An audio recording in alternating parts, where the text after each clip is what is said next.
તો અમરેલી જિલ્લામાં 11 તાલુકા પંચાયતના પ્રમુખ અને ઉપપ્રમુખની ચૂંટણી દરમિયાન લાઠી તાલુકા પંચાયતમાં રસપ્રદ અને તંગ માહોલ જોવા મળ્યો હતો.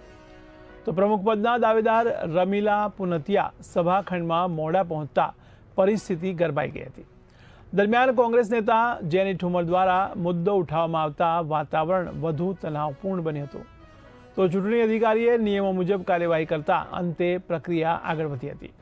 ત્યારે ચૂંટણી પરિણામમાં લાઠી તાલુકા પંચાયતમાં રમીલા પુનતિયા પ્રમુખ તરીકે ચૂંટાયા, જ્યારે ઉપપ્રમુખ તરીકે પંકજ બલર અને કારોબારી ચેરમેન તરીકે રિંકલ પરમારની વરણી કરવામાં આવી છે.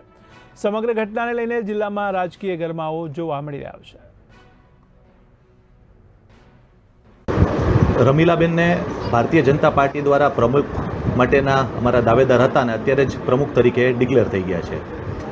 આના માટે અમારા રાજ્યના અમારા મંત્રી કૌશિકભાઈ વેકરિયા, સાંસદ ભરતભાઈ સુતરિયા, અમારા ભારતીય જનતા પાર્ટીના પ્રમુખ અતુલભાઈ કાનાણી, સ્થાનિક ધારાસભ્ય અમારા જનકભાઈ અને પાર્ટીના અમારા વરિષ્ઠ શરદભાઈ દ્વારા આજે અમે લાઠી આવેલા હતા. અને આપ જોઈ શકો એમ કે પ્રમુખ, ઉપપ્રમુખ, ચેરમેન, દંડક અને પક્ષના નેતા તરીકે બધા ચૂંટાઈ ગયા છે. અને અમને 100% વિશ્વાસ છે કે ભારતીય જનતા પાર્ટી ખૂબ સારું એવું અહીંયા કામગીરી